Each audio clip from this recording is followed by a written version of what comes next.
Get out of our new home. Why? This was totally different from our previous conversations. As I asked with confusion, my husband uttered more words that surprised and hurt me. What are you playing dumb for? You're the one at fault, right? I want to cherish my family.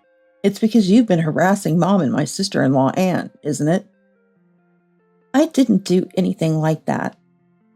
I just stared at my furiously angry husband in disbelief. I'm Darlene, currently 29 years old.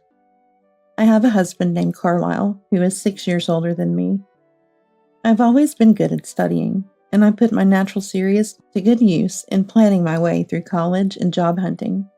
Thanks to that, I work at a major pharmaceutical company.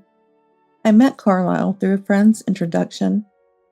Her husband worked at the same place as Carlisle, and that's how I was introduced. At that time, I was completely immersed in my work, putting love on the back burner. I found work more enjoyable than studying, and felt a sense of fulfillment from it. Worried about my distance from marriage, my friend was concerned. Unlike the shy me, Carlisle was bright and sociable. Thinking we could complement each other well, we decided to get married.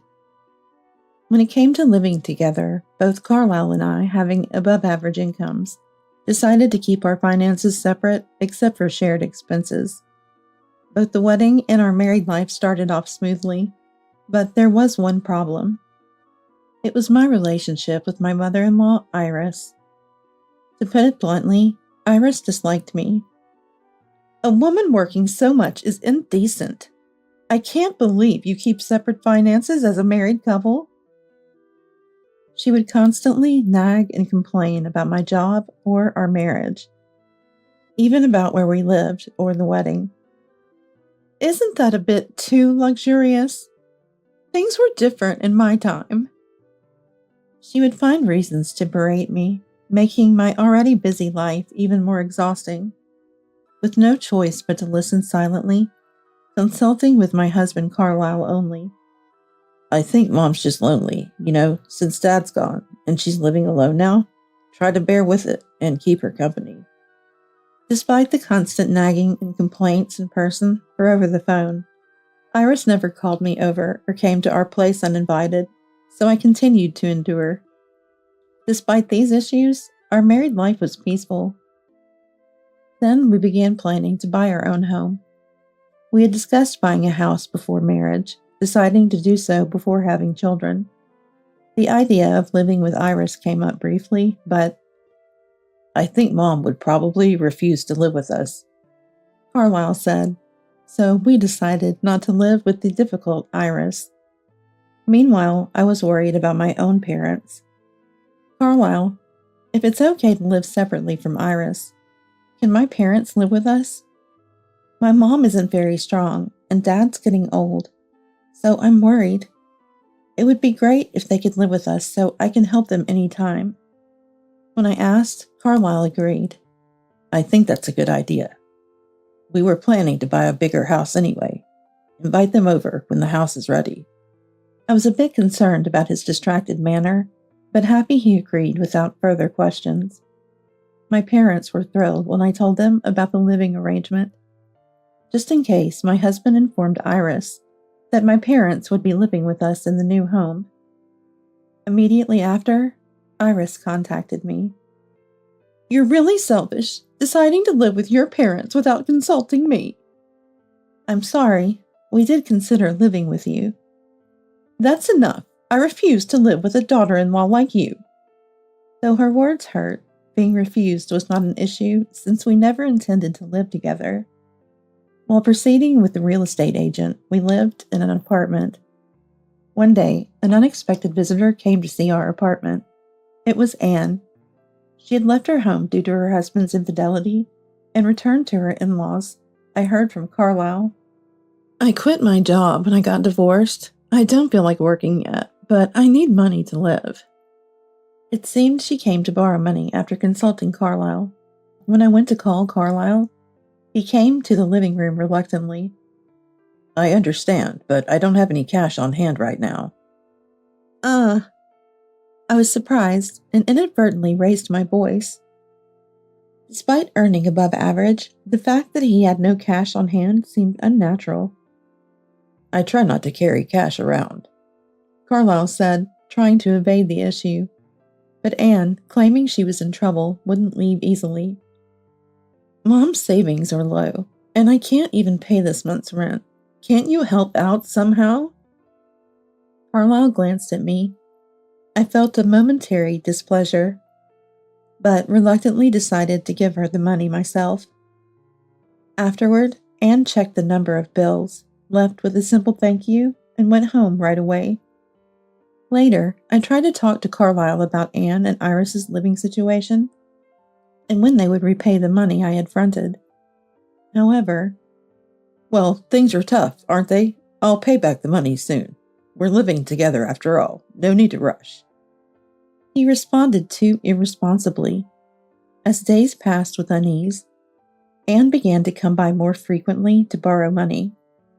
And unlike at first, she started demanding money directly from me, not through Carlyle. Perhaps it was a mistake to have given her money the first time. Maybe she got too comfortable with the arrangement. It was difficult to keep giving money as our own household budget was tight. Yet when I politely refused, Anne would fly into a rage and start shouting, "You two can't spare $1,000 even when you're living together? I'm unemployed and struggling here. Aren't I part of the family too? It wouldn't hurt you to help out a little." Even so, I apologized and insisted it was difficult asking her to leave for now. Then she quickly returned, this time with Iris. "You're being too selfish. Carlyle's sister is your sister too. It's cruel to ignore a family struggling to make ends meet." "That's right. Do you want us to starve to death? Maybe we shouldn't have allowed this marriage. It's too pitiful for us." They accused, barging into the house and rummaging through drawers. "This is where you keep the money, right?" "Please wait. This is troubling," I protested, but they took the envelope of living expenses I had stored without listening. If such incidents continued, it would ruin our lives. I watched them leave in dismay, feeling a chill of fear. That night, even when I shared my fears and anxiety with Carlyle, "It's tough for them, so it can't be helped," he dismissively said. "You're my wife, right? Just like Mom says, we're family. Just handle it. Well, I'm too tired to deal with this," he said before going to sleep alone. Carlyle worked at an advertising agency, and indeed he seemed busy lately. With nightly overtime, weekend work, and frequent business trips, he might not have had the mental space to deal. However, it was troubling that he wouldn't listen to me when I was struggling with family issues. With our new home being built, and family relations like this, I wondered if we could really manage well in the future. I already harbored significant anxiety about our long-term marriage. Moreover, Carlyle's presence at home became scarce, not just because of work, and our conversations dwindled. An inexplicable suspicion grew in my heart. Sleepless nights continued for a while. To avoid further theft, I made sure not to meet Anne and Iris, avoiding them on days they might visit and dodging phone and email conversations. Thanks to these efforts, I managed not to give them any more money. Despite receiving daily emails filled with sarcasm and insults, by intentionally staying away, I managed to avoid direct encounters and financial demands.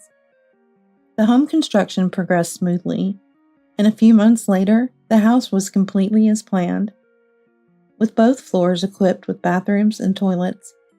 Considering a 2-generation living setup and a spacious, bright kitchen, the house was perfect for household chores.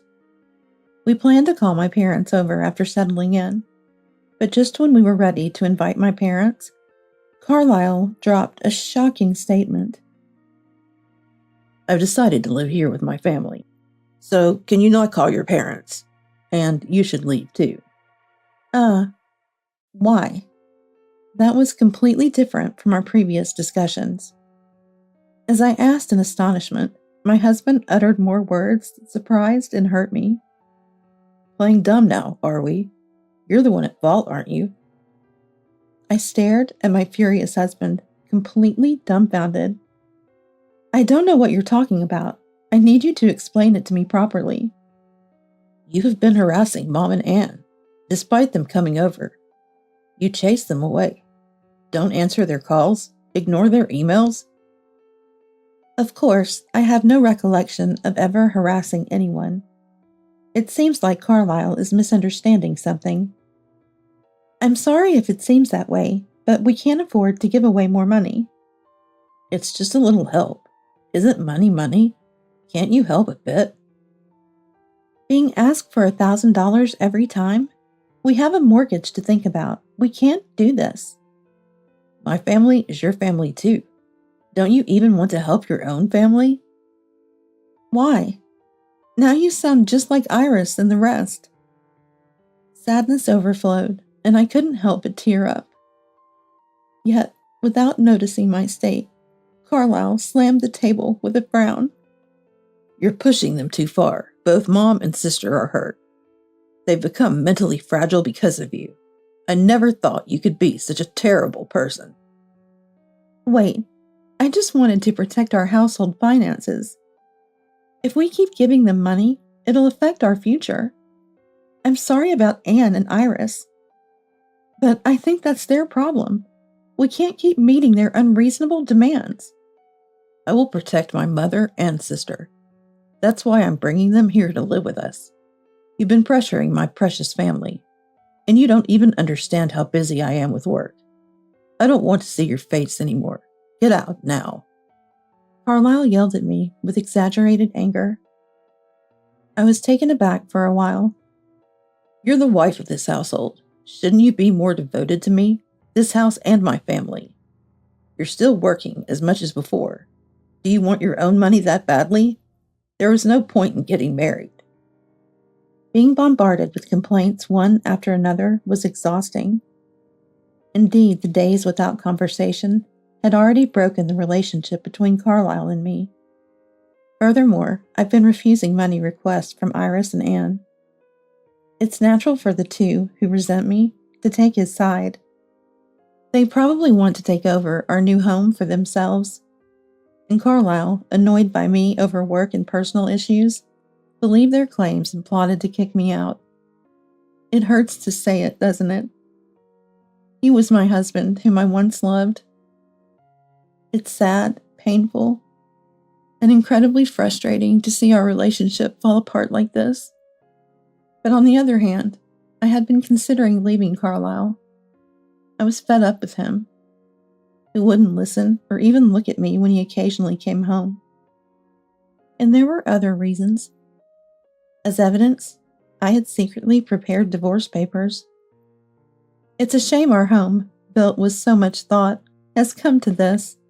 But if you insist I have no choice, I'll leave the house to you and your family. But in exchange, I have something to say. I refuse to just leave and be separated. I want a divorce. Please sign these divorce papers. When I placed the brand new divorce papers on the table, Carlisle snorted in disbelief. Quite prepared, aren't you? What does this mean? I've reached my limit with our life together. If you want to kick me out, the feeling is mutual. Let's talk about divorcing now. This was unexpected for me, so make sure nothing like this happens again. I'll be recording our conversation from here on. Carlisle reluctantly agreed, his face twisted with dissatisfaction. That night, we settled the discussions related to our divorce. Since we kept our finances separate, there was no distribution of property. The house was originally bought under Carlisle's name, so he would continue paying the mortgage. After everything was settled, Carlisle signed the divorce papers. I quickly packed my bags, took the divorce papers, and left the house. On the doorstep, I suddenly asked Carlisle something that concerned me. Hey, about what we decided earlier. You're going to be unemployed soon, right? Can you really afford the mortgage? I expected him to get angry or make excuses. But Carlisle avoided my gaze and gave a foolish response. What are you talking about?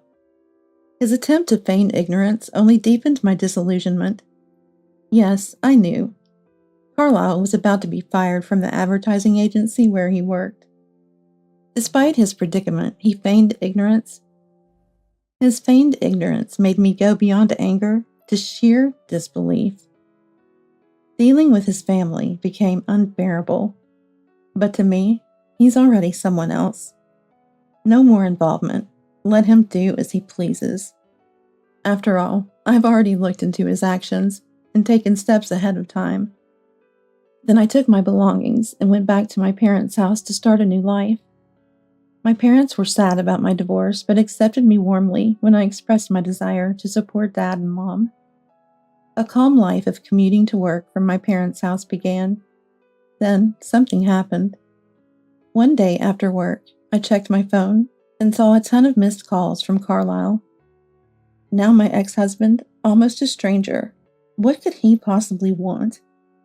But I had an idea. I didn't plan to call back, but since he called again when I was home, I reluctantly answered.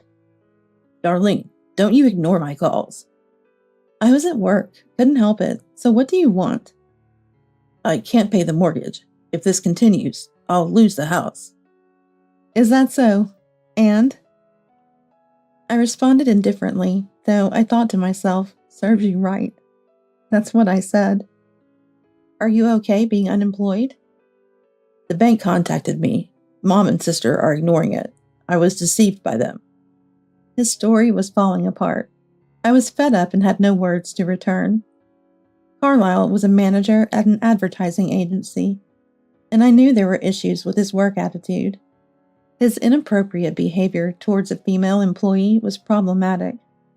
He inquired persistently about her personal life and relationships, and made excessive physical contact in secret. Unable to bear it, the woman consulted her superiors. The issue spread quickly, and he was repeatedly warned. Even though we were divorced, it was truly embarrassing as his ex-wife. A friend who introduced Carlisle to me, and who works at the same company, knew about this and had advised him. Didn't he feel the risk of getting caught by me? Yet, he couldn't stop his behavior. Meanwhile, the company was promoting a better work environment for women, and Carlisle's actions were seriously questioned. He thought he was hiding it, but it seems he wasn't careful enough.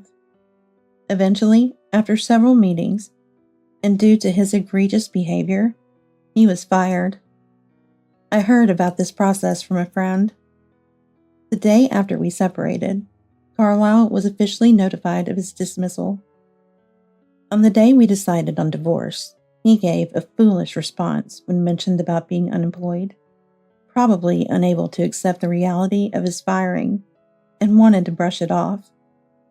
I wouldn't sympathize, but honestly, I felt pity for him. There's nothing I can do about that. We're divorced now. Your mortgage is your problem. Even if we're divorced, you're still my ex-wife. What's with that attitude? I don't want to hear it from someone who's been fired. You think I didn't know? So you knew. I thought you said something weird at that time. Yes, I heard about it, so that's that. There was no point in continuing the conversation with Carlisle. I wanted to end the call quickly, but from the other end, he kept holding on. Wait, I want to cancel the divorce. Let's remarry. No way. Why should I remarry you after everything, even losing the house? Mom and sister are just selfish. I'll kick them out. And Darlene, you're misunderstanding something. Misunderstanding what? You wouldn't even listen.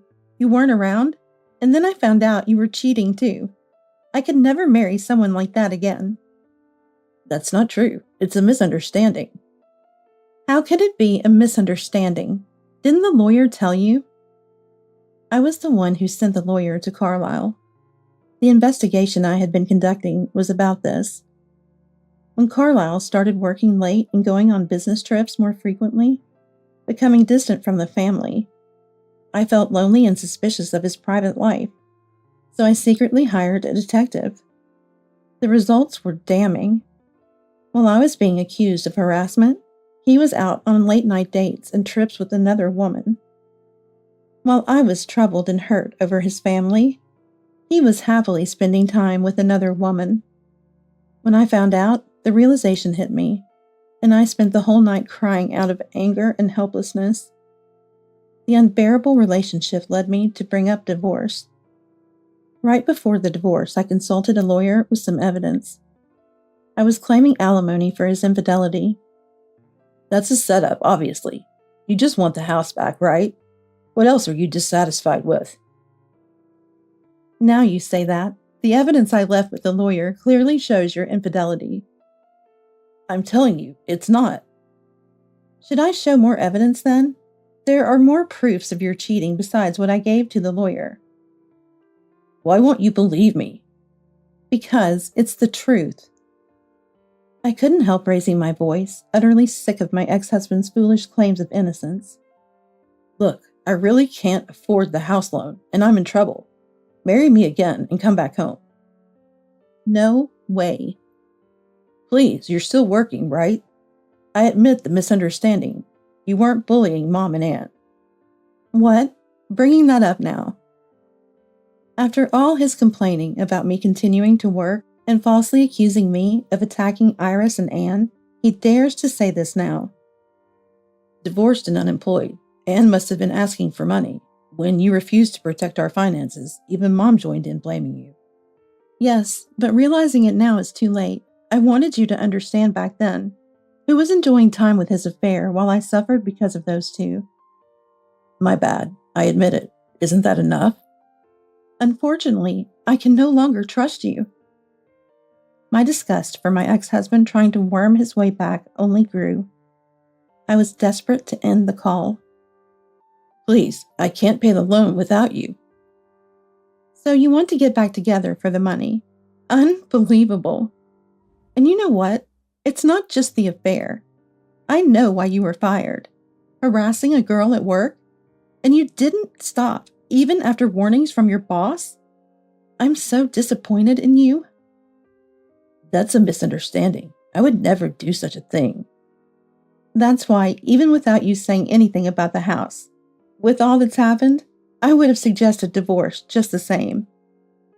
After saying that, Carlisle finally fell silent. He must be feeling frustrated, finding no words to say. I ended the call right there and blocked him. Since then, I've been living with my beloved parents, working hard as usual. There were days when Carlisle's affair and the issues with Iris and Anne made it hard to focus on work, but I love my job and continued to excel and achieve. I was even recognized and promoted by my boss. I heard about Carlisle's subsequent life through Dad. Apparently, unable to stay unemployed, he tried to find a new job, but his dismissal from the previous job hindered his efforts, and he couldn't get hired anywhere.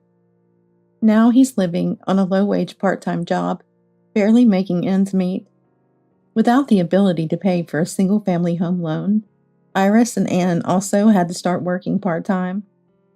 Their plan to take over the house for free completely fell apart, and they must be tasting bitterness now. And Carlisle's savings had significantly decreased. He had apparently spent a lot on his affair partner. On top of the house loan, there's also the alimony payment to me. Furthermore, he's being sued by the female employee he harassed, and paying her compensation drained his already scant savings. Now struggling to keep the house without letting it go, the three of them must be working frantically on minimum wage. I can almost see them exhausted from being overworked. And particularly Anne, who was desperate to borrow money from me, had told me in the past about being divorced due to her husband's affair. But it turned out she was the one who had the affair, which led to her divorce when it was discovered. She had to pay alimony to her husband, resulting in her debt. She probably intended to use the money taken from me to cover that repayment. Honestly, what a mess with these siblings.